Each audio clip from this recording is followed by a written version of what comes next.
Everyone thinks tragedy only happens in movies, but sometimes it explodes right in the middle of a wedding, in front of hundreds of people between the music and the fake laughter. And you know what the worst part is?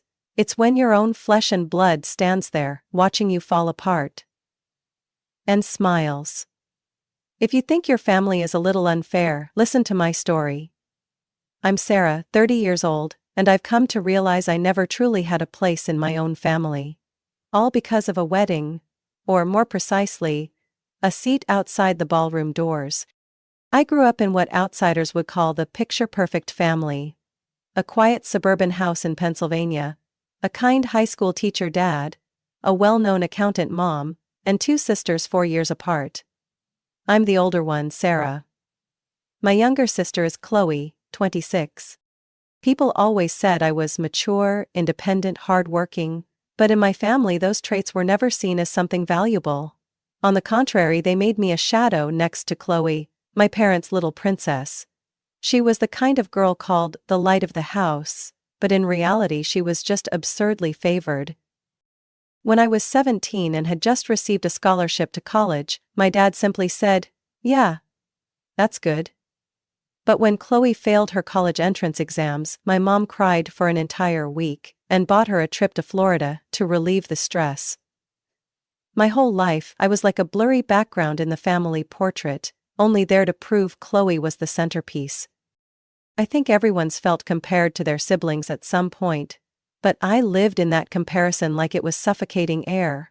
I was the one who had to set the example, clean up, cook dinner when mom worked late, and give up everything from toys to bathroom time. And Chloe? All she had to do was smile, and the whole house would revolve around her. I didn't hate Chloe. I used to think I did. But then I realized what I really hated was the way our family treated us. Like one was a treasure and the other just a temporary guest. And I accepted that for many years. Until Chloe's wedding day. I wasn't expecting much. Honestly, I knew I wouldn't be a bridesmaid. Wouldn't be the center of attention.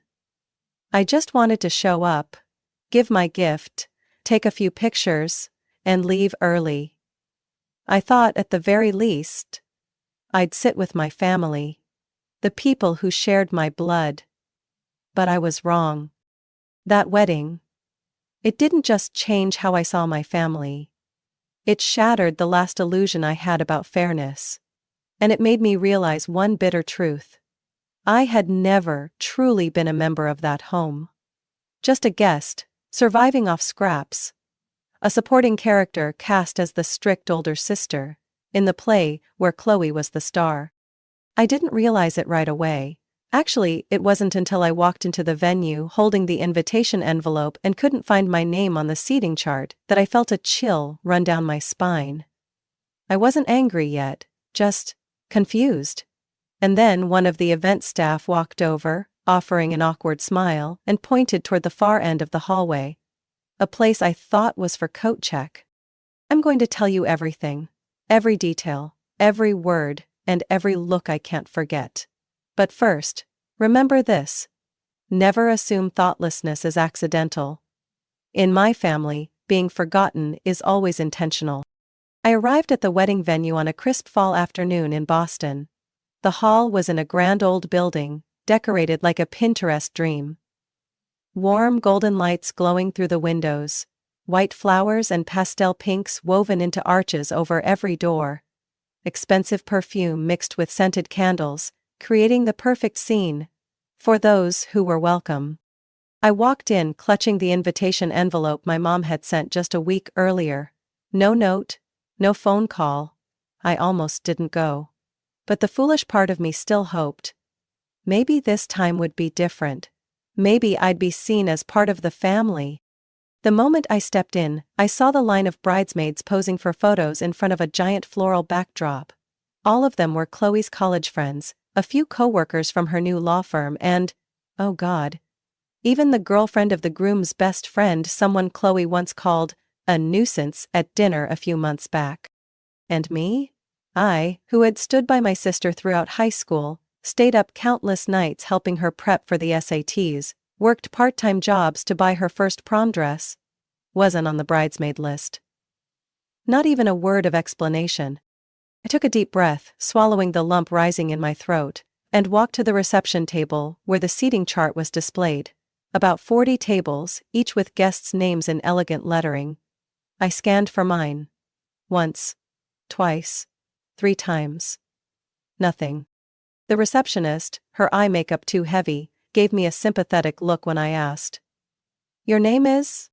"Sarah Bennett, the bride's sister." She paused, glanced at the list, then, as if remembering something, stepped to the side and pointed down a narrow hallway near the coat rack and restrooms.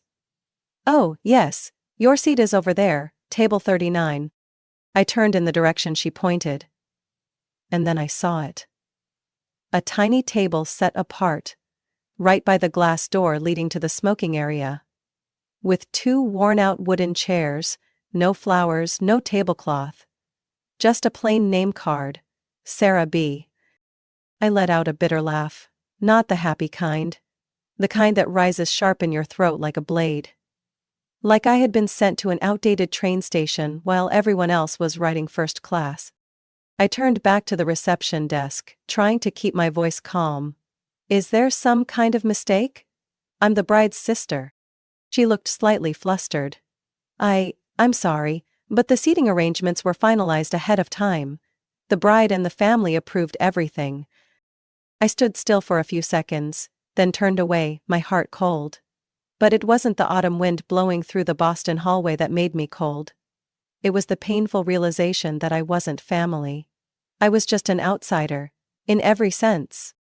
As I quietly walked toward table 39, the laughter and chatter from inside the hall echoed like some distant, unfamiliar noise. I glanced through the large doors and saw my father shaking hands with guests, my mother beaming beside Chloe. My sister in a luxurious Vera Wang wedding dress I once heard my mom complain she had to cut expenses for a whole month to afford. And not a single one of them looked my way. I sat down on the stiff chair, my pearl satin dress creased from the lack of space. In front of me was a fake potted plant, and the scent of old coats mixed with cheap air freshener. Just as I was trying to hold back tears, a door swung open behind me. A middle-aged woman with elaborately curled blonde hair stepped out from the ballroom. On her lips was a clearly mocking smile. "Oh, you must be Chloe's sister? Now I understand why that seat's been empty for so long." I looked up. It was Chloe's mother-in-law. Someone I had only heard mentioned once. And I knew, the moment she looked at me with that condescending gaze, a grand performance was about to begin. What I didn't expect was that I'd be the one to set the stage curtain on fire. I stood up from that cold chair in the corner of the hallway, my face flushed but my heart hollow. Chloe's soon-to-be mother-in-law had just walked away, leaving behind a bitter stench in the air, worse than the smell of old coats I'd been breathing for the past hour. I couldn't sit there and endure it any longer. I walked straight toward the main doors leading into the ballroom, where the clinking of glasses, violin music, and fake laughter played on as if nothing was wrong. I saw Chloe standing near the wedding cake display, surrounded by bridesmaids in overly sweet blush pink dresses. My mother stood nearby, her eyes glowing with pride, like her daughter had just married a prince. I stepped forward, holding the seating card in my hand, and held it out in front of my sister. "Chloe, tell me what this is." Chloe looked at me, her eyes flicking over the piece of paper before raising her brows in fake surprise. "Oh, that. There were a few last-minute changes. I was so busy I forgot to tell you." "Last-minute changes?" I let out a bitter laugh, my voice echoing even in my own ears. "You stuck me out in the hallway. Near the restrooms. That's a small change?" Chloe shrugged, her voice chillingly nonchalant. "You're not really close to the family anymore, are you? You live in Seattle. Don't even call once a year. I just prioritize the closest people, that's all." I froze. Every word felt like a needle piercing my chest. All the years I tried to keep the peace, held back so I wouldn't upset Mom, gave in to my sister. It all came down to one reason. I didn't live at home. I'm your sister, Chloe, not a stranger. I tried to keep calm, but my fingers were clenched so tightly they'd turned white. Even family needs to click to be close, sis, she said, then turned away like the conversation wasn't worth continuing. Before I could respond, my mother walked over, her smile freezing the moment she saw me facing Chloe. Sarah, she said, trying to sound sweet, it's a happy day, let's not make a scene, okay? A scene? I turned to her, my eyes burning. I got shoved out of the ballroom and treated like an outsider. And you're telling me not to make a scene? My mom placed her hand on my arm, gently squeezing, as if trying to take control. Chloe worked so hard to organize this, she didn't mean anything by it. Don't make her upset. I brushed her hand off, not harshly but firmly. Didn't mean to, I whispered, my voice shaking with anger. Look at me. Look at how you defend her. Look at the seat you approved. If I were a guest, I'd understand. But I'm your daughter. I'm the bride's sister. My mom said nothing. She turned her face away as if she couldn't bear to meet my eyes. But, no. I knew better. It wasn't that she couldn't face me, she just didn't want to face the truth of whose side she had chosen. Chloe turned back at that moment, arms crossed, her face no longer showing any trace of a happy bride. Actually, she said, her voice cold as ice. I told Mom from the start that if you came, not to expect any special treatment. Because you haven't been part of my life for years. A heavy silence fell over the three of us. In my head, I heard something shatter. Not glass, but something deeper. Like the final crack in the trust I had been holding on to. I looked at my sister, then at my mother, and turned to walk away. No one called after me. No one reached out. They just stood there, letting me go like an uninvited guest. But I knew this wasn't the end. This story was just beginning. And if they thought I would quietly swallow all of this, they were about to get a lesson they wouldn't forget.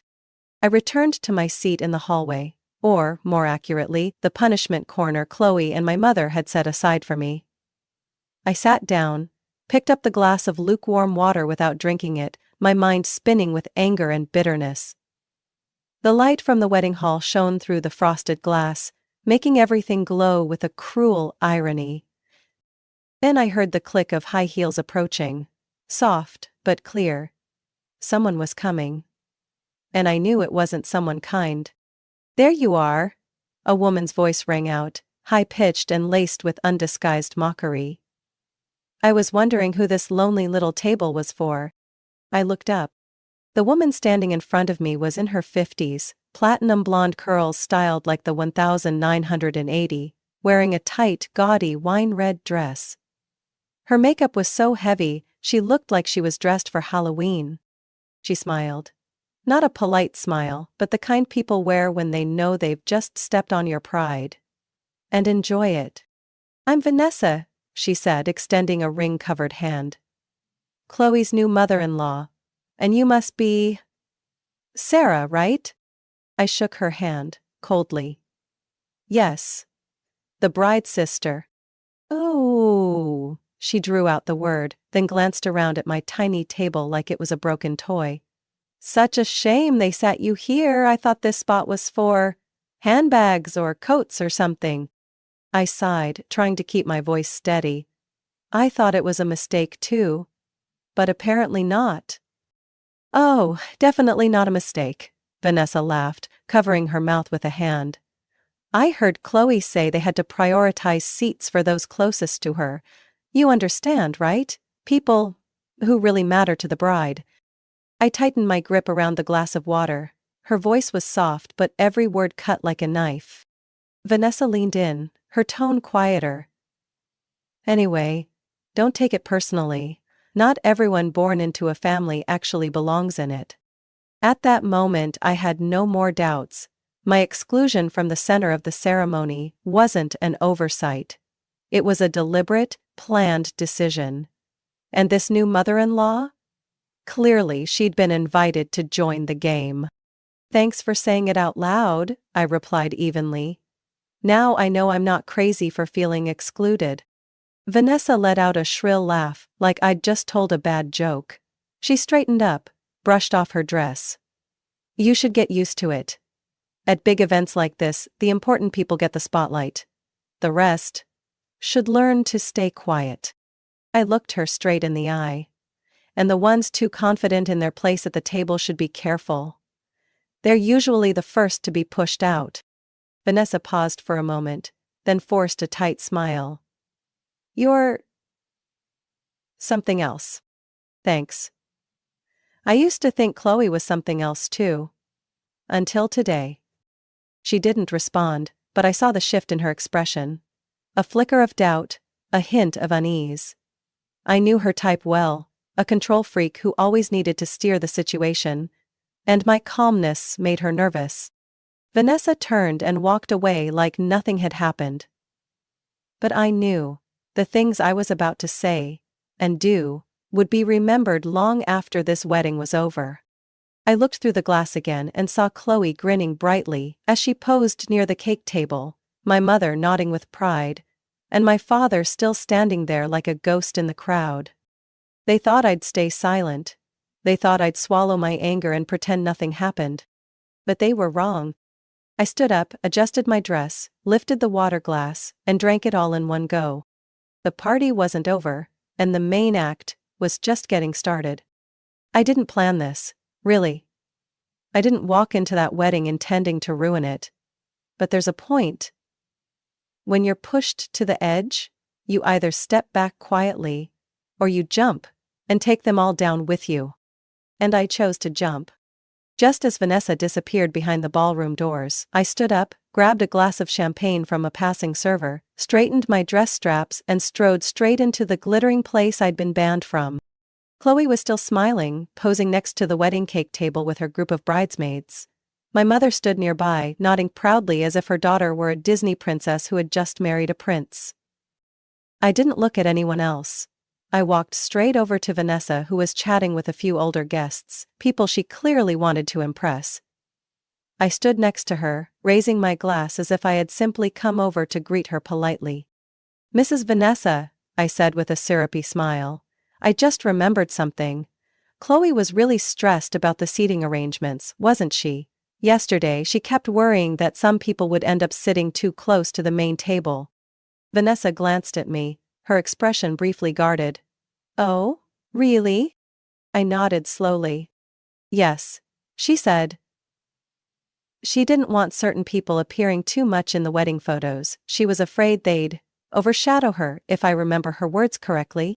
I took a sip of my drink, hiding a smile as I saw Vanessa squint slightly. Sarah, who exactly are you talking about? She asked, her voice turning icy. I tilted my head, as if trying to recall.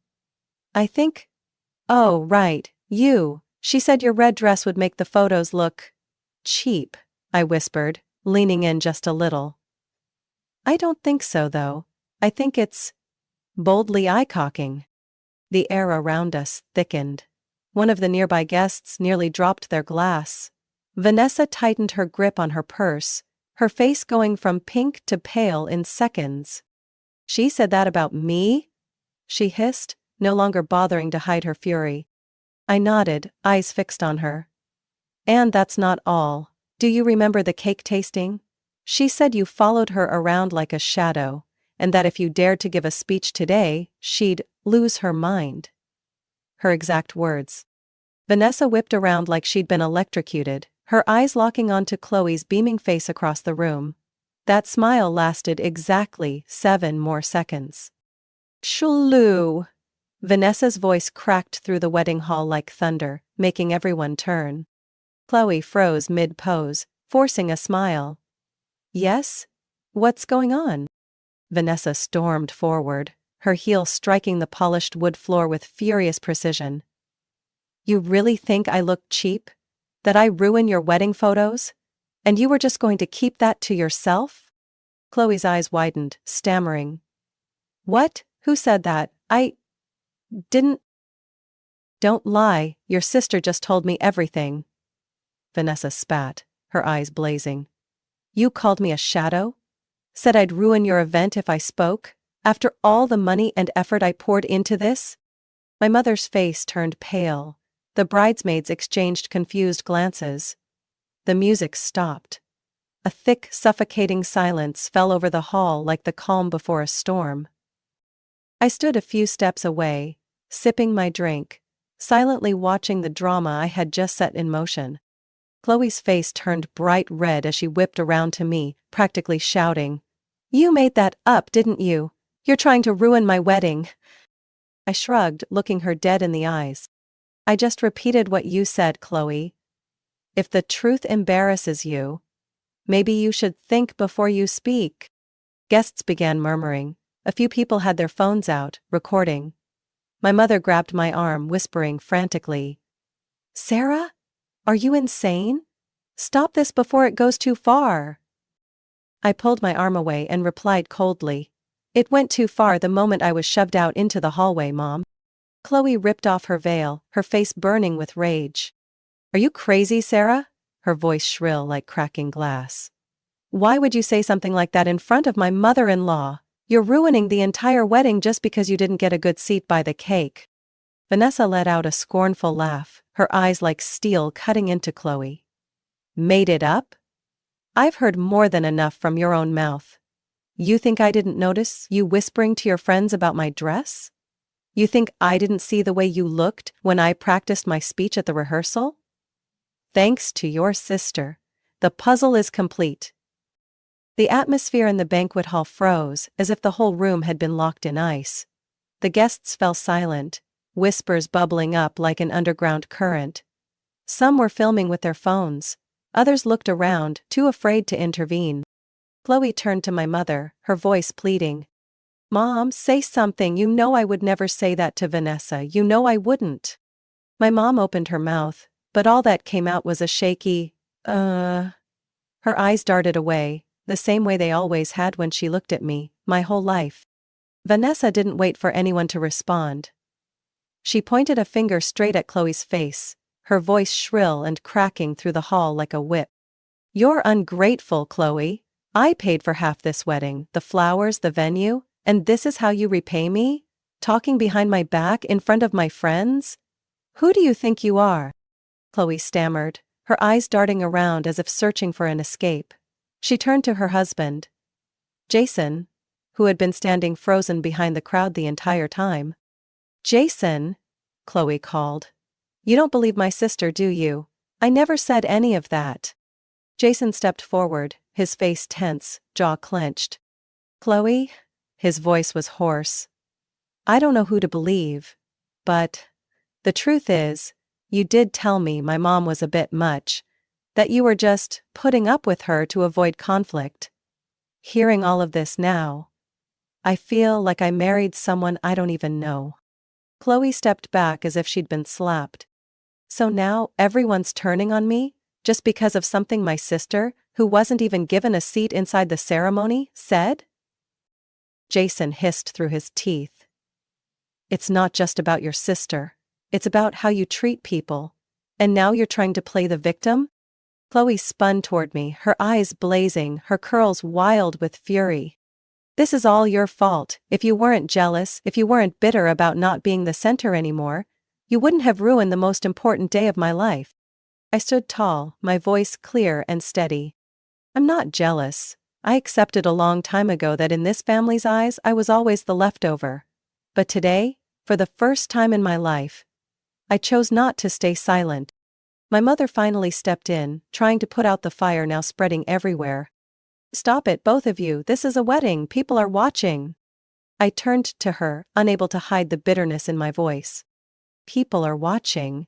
You care more about appearances than the fact that your own daughter was shoved into a hallway to sit next to a coat rack, and now you want me to stay quiet and swallow it all?" My father stood pressed into a corner, his face pale, as if he wished he could disappear entirely.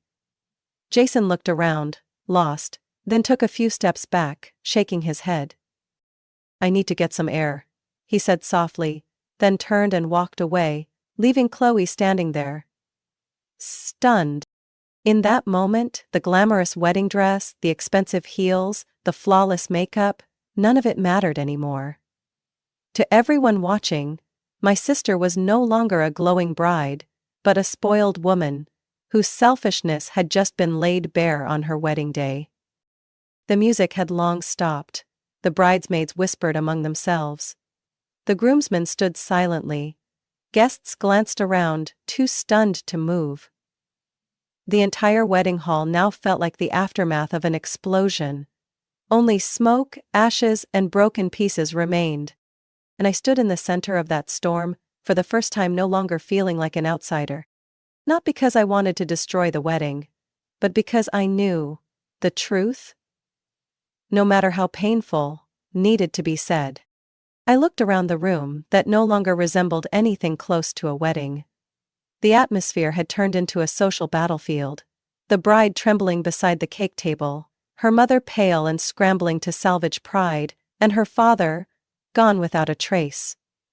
Jason, no one knew if he had left the venue or was hiding in the restroom, unable to face what had just unfolded. I took one last sip of wine, set the glass down on the buffet table like a final punctuation mark. Then I turned and walked toward the gift display, where each present was neatly wrapped, ribboned and bowed like symbols of everyone's love for the couple. But to me, they were nothing more than evidence of pretense. It didn't take long to spot my gift. A large silver box with a simple black bow. I had spent 3 weeks finding the exact high-end coffee machine Jason had raved about. The one he'd admired at my house last Thanksgiving. Price? Nearly $1,000. But its real value? The sincerity of someone always treated like an outsider. I picked up the box, cradling it in my arms like I was shielding it from the filth. Or rather, the toxicity of this room. Then I turned, locking eyes with Chloe's frozen stare. "What the hell are you doing?" Her voice was hoarse, her eyes wide in horror. I gave a slight shrug, smiling lightly like a breeze. "Taking back my gift. I mean, outsiders aren't obligated to give wedding presents, are they?" Chloe stepped forward, her heels clacking against the floor like coffin nails. "You're really this petty?" "Not petty," I cut in, my voice ice cold. "I've just stopped being a fool. You said I'm no longer family. So this gift no longer belongs here." My mother jumped in again, her voice almost breaking into tears. "Sarah, don't do this, you'll regret it. Today is a happy day." I let out a laugh, a tired laugh, but strangely relieved. "A happy day? You're calling the act of humiliating me in front of hundreds of people a happy day?" I turned to Chloe, took a step closer, my voice dropping low. "You called me a stranger, pushed me out into the hallway, pretended you had nothing to do with it while I was being humiliated. And now you want me to pretend like nothing happened? To leave this gift here like everything's fine?" Chloe clenched her jaw, hands balled into fists. "You're making a fool of yourself." "No," I said, sweeping my eyes across the room. "A fool needs an audience. And right now, you're living a nightmare of your own making." As the words left my mouth, I turned away. Walked with my back straight, head high, the expensive gift box in my arms like a symbol of victory. I could feel every eye following my steps, some shocked, some smirking, some nodding slightly, as if someone had finally said what everyone was thinking. Just as I neared the exit, the music, which had been cut off earlier, started playing again. Not to resume the celebration, but in a feeble attempt to cover up the words that had just echoed through the hall. I paused for a beat, turning one last time to glance back at the ballroom. Chloe stood there, hands on her hips, her wedding dress stained, her hair a mess like she'd run a marathon. My mother was holding her forehead. Jason hadn't returned. Vanessa stood at a distance, already speaking sharply to a few relatives. A wave was coming. I smiled, no longer angry, just at peace. "Happy wedding, Chloe," I said loud enough to be heard.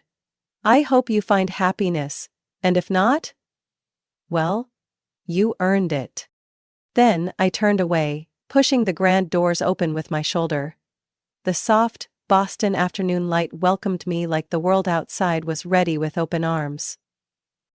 I didn't look back. I didn't need to. Because I felt free. I left the wedding in silence, with only the sound of my heels clicking on the stone path, and the pounding of my heart in my chest. It felt like escaping a bad play I'd been trapped in for 30 years. The crisp October air in Boston was cold, but I felt oddly light. When I got home, the clock had just struck 10 p.m. I set the gift box down on the kitchen counter, opened a bottle of red wine I'd been saving for a special occasion. I figured I deserved it. And then the phone started buzzing. The first message was from my mother. "What the hell did you just do, Sarah? The whole family's talking about you. I can't even show my face. You've shamed this family." Then came the missed calls. 2, 3, 5 of them. Then a message from Chloe. "You're a snake. You're jealous because I'm loved. So jealous you ruined the most important day of my life. Fine. I don't have a sister anymore. Don't call me your sister ever again." I sat down, took a sip of wine. Before I could exhale, the third message from my mom came through, this time with a different tone. "Sarah, sweetheart. I'm sorry if I hurt you. But Chloe is still young, she doesn't understand. You're the older sister, you need to be the bigger person. Come home, I'll make your favorite roast chicken." I didn't respond. And 30 minutes later the next message returned to its true form. "You're ungrateful. Who gave you the right to ruin your sister's wedding? I was wrong to hope you'd come back." I placed the phone face down on the table. None of it fazed me anymore. That old guilt, the one they used for decades to keep me in line, had no power over me now.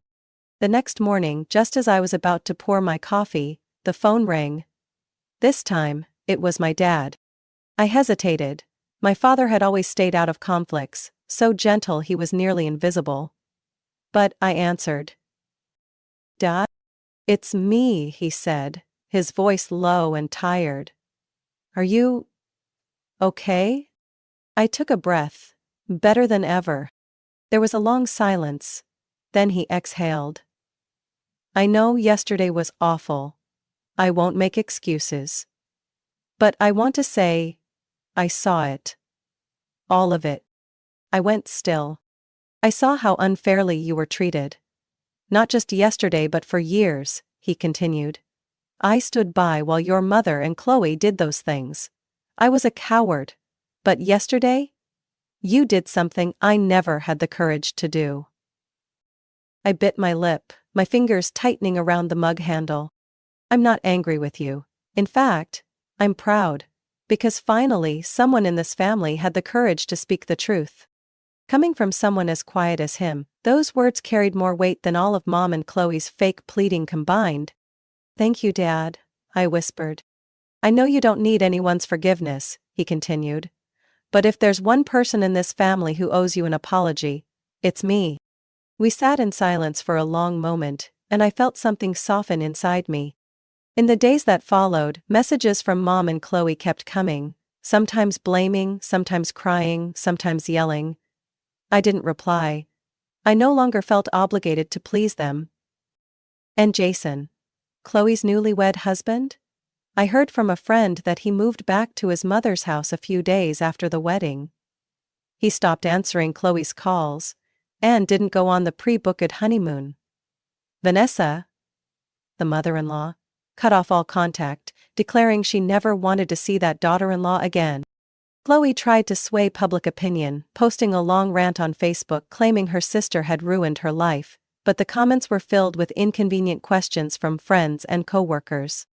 I heard she was seated out in the hallway. "Is that true? Why wasn't your own sister invited into the wedding? There's got to be more to this story, right?" No one was buying the toxic sister narrative anymore. As for me, I went to work, ate breakfast alone, read books, watered my plants, and slept well. I didn't feel regret, or sadness, and certainly not guilt. For the first time in my life, I was no longer the shadow behind the fake glow of the perfect child. I was myself, and I was proud of that. From Sarah's story, I've realized that staying silent for the sake of peace is often just a way to drown yourself in injustice. Some families don't want strong daughters, they just want someone who can endure. But when you have the courage to stand up, speak the truth, and walk away from a toxic cycle, you don't lose your family, you find yourself.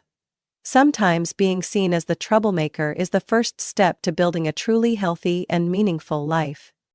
What do you think about Sarah's actions? Was she too harsh or simply standing up for herself? Share your thoughts below. And don't forget to follow the channel for more intense, emotional, and thought-provoking family stories to come.